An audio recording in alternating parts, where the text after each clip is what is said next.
Here's the real truth kung bakit kailangan pa rin ng steel bars kahit matibay naman ang concrete. Totoo na matibay ang concrete sa compression strength.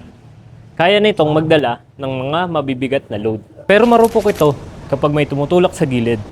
Pwede itong mag-crack.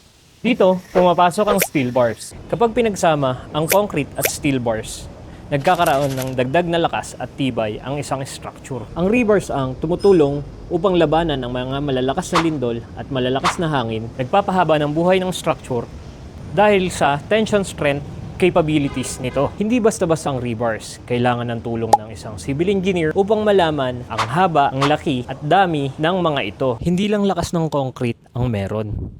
Kung hindi, meron ring quiet strength ang steel bars sa loob nito.